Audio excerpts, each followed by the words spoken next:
शीत ऋतु आसिले बजार में मिलता भली कि भली पनीपरिबा। दिनकु दिन सबुज पनीपरिबार चाहिदा बढ़ुवा बेले एहाको दृष्टि रखी चाषीटीए निज क्षेत्र में विभिन्न प्रकार पनीपरिबा चाष करिथाय। जार ज्वलंत उदाहरण देखिबाकु मिलिछि कटक जिला नियाली ब्लॉक अधीनस्थ बांसाही ग्राम रे।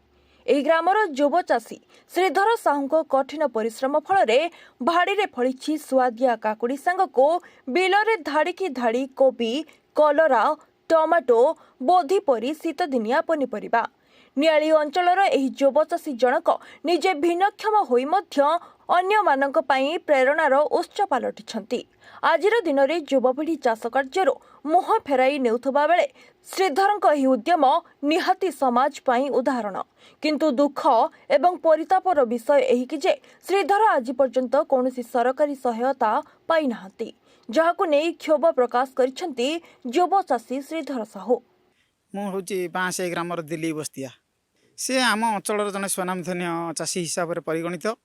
ସିଏ ଯାହାଟା କରନ୍ତି ଅତି ପିଲାଦିନଠୁ ବି ଆଜି ପର୍ଯ୍ୟନ୍ତ ସିଏ ବହୁତ ପରିଶ୍ରମ କରିକି କରୁଛନ୍ତି ସବୁ। ଆଉ ଆମେ ଦେଖୁଛୁ ସିଏ ଯେତେ ପରିଶ୍ରମ କରୁଛନ୍ତି ଗୋଟେ ମଞ୍ଜିଟେ ଲଗାଇବା ଠାରୁ ଫଳ ପାଇବା ପର୍ଯ୍ୟନ୍ତ ତା ଭିତରେ ସେ ବହୁତ ପରିଶ୍ରମର ସହିତ କରନ୍ତି।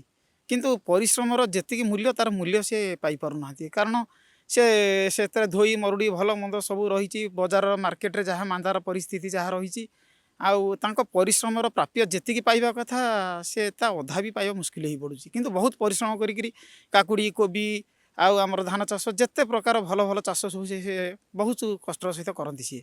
ନାଇଁ, ସରକାରଙ୍କ ଅଭିଯୋଗ ଯଦିଓ ଆମର ଚାଷୀ ହିସାବରେ ଆମେ ଯେତିକି ପାଇବା କଥା ତାଠାରୁ ଅଧେ ମିଳିଲେ ବି ସେ ଉପକୃତ ହୁଅନ୍ତେ। ତାଙ୍କ ପରିଶ୍ରମକୁ ଚାହିଁଲା ବେଳକୁ ଯେତିକି ସାର ଔଷଧ, ମଣିଷ ମଜୁରୀ ଯେତିକି ଖର୍ଚ୍ଚ ବାର୍ଚ୍ଚ ସବୁ ଯାଉଛି, ଆଜିର ହିସାବ ଦେଖିଲା ବେଳକୁ ସିଏ ତାର ଅଧ ବି ପାଇପାରୁନାହାନ୍ତି ସରକାରଙ୍କ ଠାରୁ। ଆଉ ସରକାର ଦେଉଛନ୍ତି, ଦେଲେ କ'ଣ ହେବ? ସେ ତ ମାନେ ସମୁଦ୍ରକୁ ଶଙ୍ଖେ କିଛି ନୁହଁ ତାଙ୍କ ପାଖରେ। ଆଉ ଚାଷ କାର୍ଯ୍ୟର ଉନ୍ନତି କରିବା ପାଇଁକି ଆମର ଯେଉଁ ଶ୍ରୀଧର ଭାଇ ଆମର ଯେଉଁ ଯେତିକି ପରିଶ୍ରମ କରିକି ଆଜି ଯେଉଁମାନଙ୍କ ପାଇଁ ସବୁ କରିଛନ୍ତି, ସେ ତ ଏକା ଖାଇଯାଉନାହାନ୍ତି। ସେ ତାଙ୍କ ପରିଶ୍ରମର ମୂଲ୍ୟ ତ ପାଇପାରୁନାହାନ୍ତି। ତାପରେ ଯେତିକି ବଜାରକୁ ଦେଉଛନ୍ତି ସେ ଭାଇମାନେ ଯଦି ସେଇ ମନ୍ତ୍ରୀ ମହଲରେ ବି ସେଇ ତାଙ୍କରି ପରିମାଣ ସେମାନେ ସବୁ ନେଇକି ଖାଉଛନ୍ତି, କିଣିକି ଖାଆନ୍ତୁ ପଛକେ ଯାହା କରନ୍ତୁ, କିନ୍ତୁ ଚାଷୀକି ଟିକେ ଚାହାନ୍ତୁ। ମୋ ନାଁ ଶ୍ରୀଧର ସାହୁ, ଘର ବାଁସାହି, ପଞ୍ଚାୟତ ଅଲଣା, ନିଆଳି ବ୍ଲକ। ଏ ବର୍ଷ କୋବି ଚାଷ କେତେ କ'ଣ କରୁଛନ୍ତି? କୋବି ଏ ବର୍ଷ ଏକରେ ଲାଗିଛି। ଆଉ ଆଗରୁ ଟିକେ ଭଲ ରେଟ୍ ଯାଉଥିଲା, ଏବେ ତ ରେଟ୍ କଟିଯାଇଛି, ବାହାର କୋବି ପ୍ରବଳ ଆସୁଛି ବୋଲିକି। ଆଉ ମୋର ପ୍ରାୟ 14 ବର୍ଷ ପାଖାପାଖି କି ତା ଉପରେ ହେବ ସବୁ ଚାଷ ହେଉଛି, ଖାଲି କୋବି ବେଲି ନୁହଁ, ସିଜିନ୍ ଅନୁସାରେ ସବୁ ଚାଷ ହେଉଛି ଆମର। କୋବି ତାର ମଞ୍ଜି ଅଛି ସବୁ 45 ଦିନରେ ଗୋଟେ ହେବ, ଗୋଟେ 60 ଦିନରେ ହେବ, ଗୋଟେ 70 ଦିନରେ ହେବ, ଆଉ ଗୋଟେ ଅଛି 75 ଦିନରେ ହେବ। ସେ ମଞ୍ଜି ଅନୁସାରେ ସବୁ ଫୁଲ କୋବି କଟା ହେଉଛି। ଆଉ ଏ ବର୍ଷା ଦିନଟା 1 ନମ୍ବରଟା ଭାରି ପରିଶ୍ରମ କରିବାକୁ ପଡ଼ୁଛି। ଆଉ ବେଳ ପଇଲେ ଟୋଟାଲ୍ ଧୋଇଯିବ, କିଛି ମାନେ ଯେତିକି ଖର୍ଚ୍ଚ ହେଇଥିବ ସେ ମୂଳ ବି ମିଳିବନି, ମାନେ ବହୁତ ଲସ୍। ଏଇ 2 ନମ୍ବରଟା ଟିକେ ବାହାରିଲା ବେଳକୁ ବାହାର କୋବି ପଶି ଯାଉଛି, ରେଟ୍ ବହୁତ କମ୍ ରହୁଛି। ଆଉ ସେଥିପାଇଁ ସିଏ ବି ସେପଟେ ବି ପ୍ରବଳ ଘାଟା। ଆଉ ଏଠି କିଛି ବି ଗୋଟେ ନାହିଁ ଆମର ବାହାରକୁ ଯିବା ପାଇଁ ମାନେ ସରକାରଙ୍କ ତରଫରୁ। ଆଉ ଏଠି କିନ୍ତୁ ବାହାର ଜିନିଷ ଆସି ଓଡ଼ିଶାରେ ପଶୁଛି, କିନ୍ତୁ ଓଡ଼ିଶା ଜିନିଷ ବାହାରକୁ ଯାଇପାରୁନି। କିଛି ମୁଁ ଏପର୍ଯ୍ୟନ୍ତ କୌଣସି ସରକାର ମୋତେ ଏପର୍ଯ୍ୟନ୍ତ ଦେଇନି, କୌଣସି ଟଙ୍କାଟା ବି ମୋତେ ଦେଇନି କୌଣସି ସରକାର, ଯାହା ହାତରୁ ଆମେ ଚାଷ କରୁଛୁ। ମୋ ନାଁ କଳିଆ ଚନ୍ଦ୍ର ସାହୁ, ମୋ ଘର ହେଲା ଖଣ୍ଡମୁଣ୍ଡା।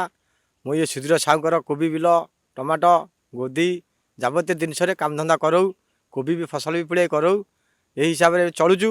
ତାପରେ କାମ କରିକି ମଧ୍ୟ ପଇସା ଚାଷୀ ଦେଇପାରୁନାହାନ୍ତି ଆମକୁ, କହୁଛନ୍ତି ଆମେ ଲସ୍ ପାଇଲୁ ତୁମକୁ କେଉଁଠୁ ଦେବୁ, ଏଇ କଥା ଆମକୁ କହୁଛନ୍ତି।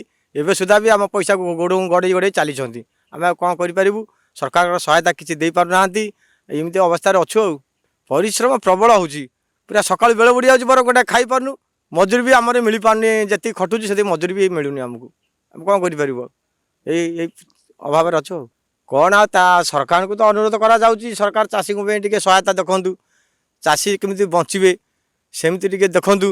ତାପରେ ସରକାର ତାଙ୍କ ନିଜସ୍ୱ ଧନ୍ଦା ଚାଲିଛନ୍ତି, ଆମ ନିଜସ୍ୱ କଥା ଦେଖୁନାହାନ୍ତି। ତାଙ୍କର ଦରମା ବଢ଼ି ଚାଲିଛି, ସମସ୍ତଙ୍କ ଦରମା ବଢ଼ି ଚାଲୁଛି, ହେଲେ ଚାଷୀଙ୍କର କିଛି ନାହିଁ। ଚାଷୀ ସବୁବେଳେ ହତାଶ। ଚାଷୀ ଦେଶକୁ ବଞ୍ଚେଇବ, ହେଲେ ଚାଷୀ ହତାଶରେ ରହୁଛି। ନିଆଳିରୁ କାଜଲ କାନ୍ତ ସାହୁଙ୍କ ରିପୋର୍ଟ, ରିପୋର୍ଟର୍ସ ଟୁଡେ।